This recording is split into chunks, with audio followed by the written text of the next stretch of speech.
আমি প্রত্যেককে স্বাগত জানিয়ে শুরুতে একবার চলে যাব আমি আন্তর্জাতিক সম্পর্ক বিশেষজ্ঞ পথিকৃৎ পাইন রয়েছেন। খুব সংক্ষেপে একটা বিষয় জানতে চাইবো পথিকৃৎ বাবু। শুরুতেই ডোনাল্ড ট্রাম্প বলছেন যে কমপ্লিটলি হারিয়ে ফেললাম রাশিয়া এবং ভারতকে। এতদিন বাদে বুঝতে পারছেন নাকি ঘরে বাইরে চাপের মুখে ডোনাল্ড ট্রাম্প নিজেই ল্যাজে গোপরে হয়ে গেছেন? তিনি বুঝতে পারছেন মারাত্মক ভুল সিদ্ধান্ত নিয়েছেন এবং ভারতের কর কাঠামো নতুন করে সাজানোর পর আরও তিনি বুঝতে পারছেন যে ভারত কিন্তু ছেড়ে দেওয়ার পাত্র নয়। আমরা দেখলাম যে আমেরিকান সমস্ত পণ্যের ওপরে হাইয়েস্ট ট্যাক্স চাপিয়ে দিয়েছে ভারতও। অতএব ভুল জায়গায় ভুল লোকের সঙ্গে ভুল দেশের সঙ্গে ভুল সময় পাঙ্গা নিয়ে ফেলেছিলেন ডোনাল্ড ট্রাম্প। ঘরে বাইরে চাপে পড়ে বুঝতে পারছেন ডোনাল্ড ট্রাম্প? কি মনে হয় পথিকৃৎ বাবু?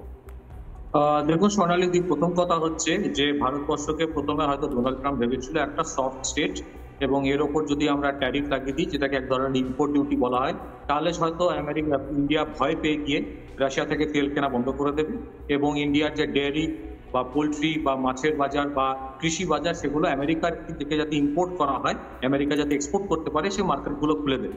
কিন্তু ভারতবর্ষ একটা সোভারেন দেশ, তার নিজস্ব একটা ফরেন পলিসি আছে।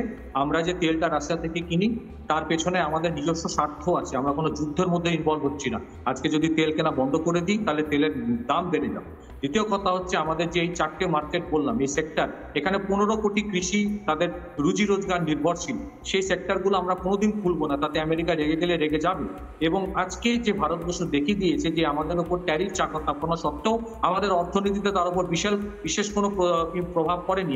খুব বেশি হলে আমাদের জিডিপি যেটা $4.2 ট্রিলিয়ন, তার 0.5% ইম্প্যাক্ট করবে। কিন্তু আজকে আমেরিকার যে প্রবলেমটা সেটা কোথায়? এটা একটা ডমিনো এফেক্ট হচ্ছে। ডমিনো এফেক্টটা কি? আজকে ভারতবর্ষ যেভাবে উঠে দাঁড়িয়েছে সেটা দেখে আজকে জাপান, সেই জাপান যেখানে আমেরিকা বলেছিল যে তোমাদেরকে আমার মার্কেটে $550 বিলিয়ন ইনভেস্ট করবে, তবে গিয়ে 15% ইম্পোর্ট ডিউটিতে তোমার মার্কেটে তোমার মাল আমার মার্কেটে ঢুকতে দেবো। আজকে ইন্ডিয়াকে দেখে জাপান বলেছে আমি আমার নেগোসিয়েশন পোস্টপোন করে দিচ্ছি। আজকে ইউরোপিয়ান ইউনিয়ন ভারতবর্ষের দিকে এসে বলছে আমরা আপনাদের সাথে ফ্রি ট্রেড এগ্রিমেন্ট করতে চাই।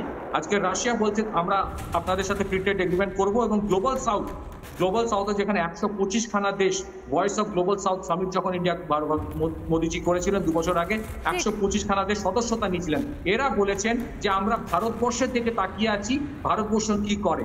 এখানে ফিনল্যান্ডের যে প্রেসিডেন্ট একটা স্টেটমেন্ট দিয়েছে রিসেন্টলি যে ভারতবর্ষকে নিচু চোখে অপমান করে যদি আমরা কথা বলতে থাকি তাহলে কিন্তু আমরা পুরো গ্লোবাল সাউথকে হারিয়ে দেবো।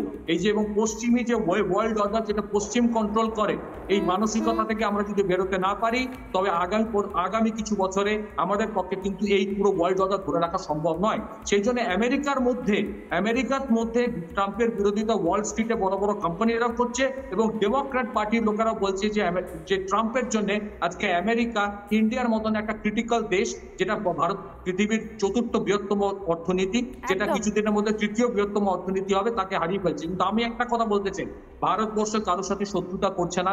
আজকে চায়নাতে এসসিওতে যাওয়ার মানে এই নয় যে আমরা চায়নার ক্লাবে চলে গেছি। আমরা আজও আমেরিকার সাথে যে স্ট্র্যাটেজিক পার্টনারশিপ আছে সেটাকে সম্মান করি। ভারতবর্ষ বসুধৈব কুটুম্বকমে বিশ্বাস করে, সমস্ত দেশের সাথে সম্পর্ক ভালো রাখতে চায়। কিন্তু ট্রাম্প যদি মনে করে যে আঙুল দেখিয়ে রাগ করে থ্রেট মেরে ইন্ডিয়াকে কাবু করবে, সেই দিন চলে গেছে। আজকের ভারতবর্ষ অন্য ভারতবর্ষ। একদমই তাই। নানা ধরনের কন্টেন্ট দেখার জন্য লাইক করুন, শেয়ার করুন আমাদের ফেসবুক পেজ, সাবস্ক্রাইব করুন আমাদের ইউটিউব চ্যানেল। পাশাপাশি অন্যান্য ব্রেকিং নিউজের জন্য অবশ্যই চোখ রাখুন রিপাবলিক বাংলায়।